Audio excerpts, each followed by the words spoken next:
Hello viewers, तो हम लोग कर रहे थे complete world geography for government exam. और आज के लेक्चर में हम लोग बात करने वाले हैं जुपिटर के बारे में। और पिछले लेक्चर्स में हमने काफ़ी सारे प्लैनेट्स को कवर कर लिया है, जैसे अर्थ हुई, वीनस वगैरह हुई। तो आज की वीडियो में हम लोग केवल जो बचे हुए प्लैनेट्स हैं हम लोग को निपटाने वाले हैं, जैसे कि जुपिटर वगैरह हुए। तो सबसे पहला पहला पॉइंट क्या है भैया? फिफ्थ प्लैनेट है सूर्य से दूर। तो भैया अभी तक हमने देखा था कि जो धरती थी वो तीसरे नंबर पे थी, और उसके बाद हमने देखा था मार्स, फिर उसके बाद है जुपिटर हमारा पाँचवें नंबर पे, जो कि सन से दूरी पर है, पाँचवें नंबर पर। ठीक है। और हम लोग बात करें दूसरा इंपॉर्टेंट पॉइंट क्या है भैया इसके बारे में? लार्जेस्ट प्लैनेट है पूरे सोलर सिस्टम का। अब लार्जेस्ट प्लैनेट है तो भैया कितना बड़ा लार्जेस्ट? तो भैया अगर हम लोग बात करें तो अपनी धरती की, तो भैया इसके अंदर अप्रोक्स 5,000 1,000 अर्थ इसके अंदर समा सकती हैं। कितनी? 1,000 अर्थ समा सकती हैं इसके अंदर। क्लियर है इतना? और भैया ये अब कोई ऐसा नहीं है कि कोई सॉलिड यानी कि पत्थरों से मिलके बना हुआ है। जाइंट प्लेनेट है, जो कि बना हुआ है किससे? गैसेस से मिलके बना हुआ है। कैसे बना हुआ है? बहुत बड़ा प्लेनेट है, जाइंट प्लेनेट है, और बना हुआ है किससे? हाइड्रोजन और हीलियम से मिलके बना हुआ है। कैसे बना हुआ है? हाइड्रोजन और हीलियम से मिलके बना हुआ है ये। क्लियर है इतना?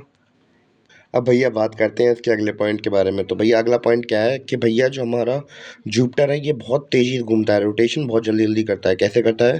रोटेशन बहुत जल्दी जल्दी करता है। तो रोटेशन जल्दी अपनी एक्सेस पर यानी कि अपनी धुरी पर घूमता है। कितने? बाकी जितने भी सोलर सिस्टम के अंदर जितने भी हमारे प्लैनेट्स हैं उनके मुकाबले में सबसे जल्दी यही करता है। और कितनी देर में करता है? 10 घंटे के अंदर अपना पूरा चक्कर लगा लेता है, रोटेशन कर लेता है। ठीक है। रोटेशन कर रहा है, रेवोल्यूशन नहीं कर रहा है। रेवोल्यूशन करने में तो बहुत साल लगते हैं इन्हें। और भैया अगर रेवोल्यूशन की बात की है तो रोटेशन तो हमने देख लिया 10 घंटे में कर रहा है, और रेवोल्यूशन कर रहा है कितने? 11 साल 10 महीने में। कितने? 11 साल 10 महीने में रेवोल्यूशन कर रहा है, यानी कि सन के चक्कर लगा रहा है कितने सालों में? 11 साल 10 महीने में चक्कर लगा पाएगा। क्लियर है? तब दोबारा से भैया जितना करवा दिया दोबारा से रिवाइज करा दे रहा भैया। फिर प्लेनेट है सन से दूरी पर, लार्जेस्ट प्लेनेट है सोलर सिस्टम का। ये इतना बड़ा प्लेनेट है, इतना बड़ा प्लेनेट है कि हमारी ऐसी 1,000 अर्थ इसके अंदर समा सकती हैं। और जाइंट प्लेनेट है, और बना हुआ है किससे? गैसेस से मिलकर बना हुआ है। और किस कौन कौन सी गैसेस से मिलकर बना हुआ है? हाइड्रोजन और हीलियम से मिलकर बना हुआ है। और फास्टेस्ट रोटेटिंग प्लेनेट है पूरे सोलर सिस्टम का, और 10 घंटे के अंदर पूरा रोटेशन कंप्लीट कर लेता है अपनी।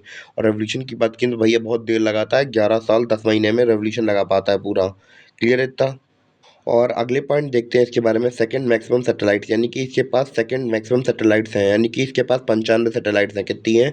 95 सैटेलाइट्स हैं। और हम लोग बात करें इसी के पास सबसे बड़ी सैटेलाइट ज्ञानमीड भी है, और जिसका डायमीटर है हमारा 5,268, यानी कि 5,268 किलोमीटर इसका डायमीटर है। किसका? ज्ञानमीड का। तो भैया इतनी बड़ी सैटेलाइट है इसके पास। किसके पास? जुपिटर के पास। तो इतना क्लियर हुआ है जुपिटर के बारे में, कोई डाउट तो नहीं आ रहा जुपिटर के बारे में? तो इसी के साथ हमारा जो जुपिटर है वो हो जाता है कंप्लीट। इसके बाद हम लोग अपने आते हैं अपने अगले प्लेनेट, इसका नाम है सैटर्न, यानी शनि। शनि के ऊपर थोड़ी दृष्टि डालते हैं।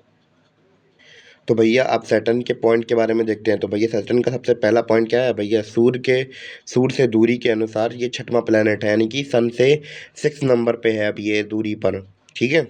और दूसरा ये है कि भैया हम लोग जितने भी प्लैनेट्स देखेंगे जो कि गैसियस प्लैनेट्स हैं, काफ़ी बड़े बड़े देखेंगे। तो भैया क्योंकि गैस के अंदर वॉल्यूम तो बहुत कम होता है, तो भैया ये इसलिए उनकी डेंसिटी मतलब फैलाव काफ़ी ज़्यादा हो जाता है।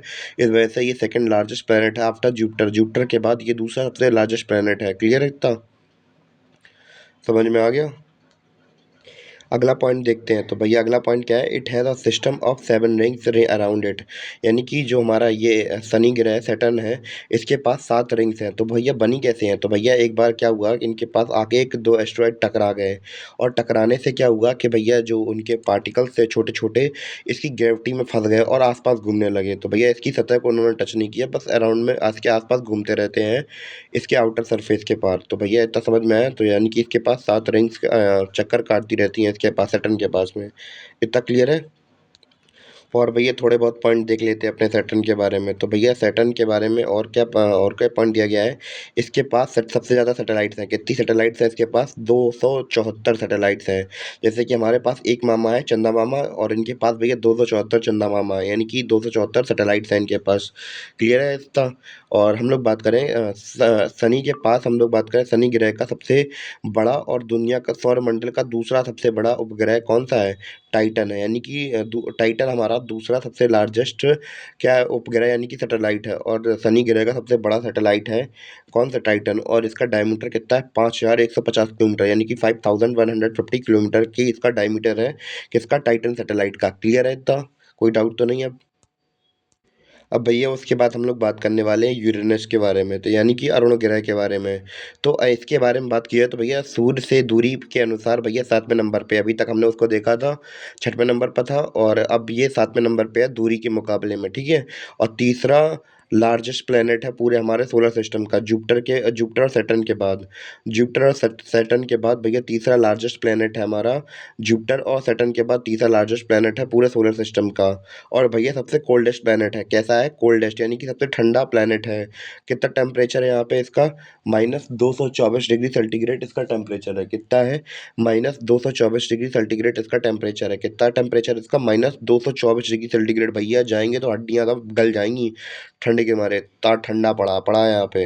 रोटेशन कैसी होती है भैया इसकी, क्लॉकवाइज होती है। कैसी होती है रोटेशन, कैसी है, क्लॉकवाइज है, east to west, east to west, east to west. इसकी सैटेलाइट्स कितनी हैं, इसके पास उपग्रह कितने हैं, 27 उपग्रह हैं। कितने उपग्रह हैं इसके पास, 27 उपग्रह हैं इसके पास। भैया जितनी चीज़ें मैंने बताई दोबारा से रिपीट कर दे रहा। सूर्य से दूरी के अनुसार 7वें नंबर पे, यानी कि सूर्य से 7वें नंबर पे है अभी ये। और तीसरा लार्जेस्ट प्लैनेट है जुपिटर और सैटर्न के बाद, जुपिटर और सैटर्न के बाद बड़ा प्लैनेट है। और कोल्डेस्ट प्लैनेट है, कितनी डिग्री टेम्परेचर रहता है यहाँ पे, -224 डिग्री सेंटीग्रेड टेम्परेचर रहता है।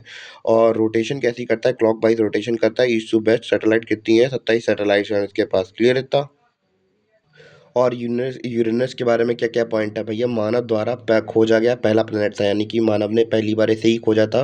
कब खोजा था, 1781 में खोजा था। किसने खोजा था ऐसे, विलियम हर्शल ने खोजा था ऐसे। किसकी मदद से, टेलीस्कोप की मदद से इसे ढूंढा था। और इसके अंदर अगर एटमॉस्फेयर की बात किया तो भैया कौन कौन सी गैसेज इसके अंदर एटमॉस्फेयर के अंदर प्रेजेंट रहती हैं, तो भैया हाइड्रोजन, हीलियम, मीथेन, इसके अंदर एटमॉस्फेयर के अंदर हमें गैसेज देखने को मिलती हैं। तो भैया किसने खोजा था, 1781 में खोजा था। किसने, विलियम हर्शल ने खोला था इसे, किसकी मदद से, टेलीस्कोप की मदद से खोजा था। एटमॉस्फेयर की कंपोजिशन कैसी है, हाइड्रोजन, हीलियम, मीथेन हमें इसकी एटमॉस्फेयर में देखने को मिलती है। क्लियर था। अब भैया बढ़ते हैं अपने अगले प्लेनेट जिसका नाम है नेपट्टून यानी कि वरुण। तो भैया वरुण को देखते हैं वरुण की स्पीड से। तो भैया समझते हैं नेपट्टून क्या है। तो भैया नेपट्टून के अंदर हम लोग देखें सबसे अधिक दूरी पर स्थित प्लेनेट है, कितना है, यानी कि सन से सबसे दूर पे यह भैया ये बैठेंगे। तो जब सबसे दूर होंगे तो obvious सी बात है सन का असर यानी कि गर्मी दिखेगी नहीं, यहाँ पे ठंडा प्लेनेट हो जाएगा। ये कैसा प्लेनेट है, ठंडा प्लेनेट है। तो ऑब्वियस सी बात है सन से किससे दूर है, सबसे ज़्यादा दूर स्थित है। और हम लोग बात करें फोर्थ लार्जेस्ट प्लेनेट है सोलर सिस्टम का, क्यों, क्योंकि भैया गैस से बना होगा, ऑब्वियस सी बात है। और तीसरा पॉइंट क्या है, ठंडा प्लेनेट है, जैसे कि मैंने अभी आपको बताया कि भैया सन से दूरी ज़्यादा है। और टेम्परेचर कितना है इसका, -200 डिग्री सेंटीग्रेड इसका टेम्परेचर है। और भैया ब्लू जायंट ऐसे कि ये नीला जायंट प्लेनेट देखने को मिलता है, क्यों, क्योंकि भैया यहाँ पे मीथेन गैस प्रेजेंट है, प्रेजेंस की वजह से इसका शेड कैसा दिखता है, थोड़ा नीले रंग का ही दिखता है। और सैटेलाइट कितनी है यहाँ पे, 14 सैटेलाइट है। कितनी, 14 सैटेलाइट्स है यहाँ पे। और भैया देखते हैं यहाँ पे सैटेलाइट सबसे बड़ी कौन सी है, यहाँ पे नेपट्टून की सबसे बड़ी सैटेलाइट है ट्राइटन, ट्राइटन इसका डायमीटर है कितना, 2710 किलोमीटर। और 6 रिंग इसके आसपास प्लैनेट के आसपास घूमती रहती हैं, 6 रिंग, जैसे कि अभी हमने ऊपर पढ़ी थी। तो भैया दोबारा से रिवाइज मान लेते हैं भैया, सन से सबसे ज़्यादा दूर स्थित है ये वाला हमारा नेपट्टून प्लैनेट, और फोर्थ लार्जेस्ट प्लैनेट है। भैया सन से दूर है तो ऑब्वियस सी बात है ठंडा तो होना ही है। तो टेम्परेचर कितना रहता है, -200 डिग्री सेंटीग्रेड यहाँ पे टेम्परेचर रहता है। और ब्लू जायंट भैया प्लैनेट है, क्यों, ये नीला क्यों दिखता है, तो भैया मीथेन गैस के प्रेजेंस की वजह से यहाँ पे इसका शेड भारी नीला रंग की है। और यहाँ पे सैटेलाइट कितनी है, 14 सैटेलाइट है। सबसे बड़ी सैटेलाइट कितनी है, कौन सी है, ट्राइटन है। और कितना डायमीटर है उसका, 2710 किलोमीटर, 2710 किलोमीटर का डायमीटर है। और 6 रिंग्स इसके आसपास घूमती हैं। और इसी के साथ हमारा ये वाला चैप्टर हो जाता है कंप्लीट। और उम्मीद है कि आपको प्लैनेट समझ में आए हों जो मैंने कि आपको पढ़ाए हैं। और इसी के साथ लेते हैं हम आपसे विदाई, सायोनारा, टाटा बाय बाय।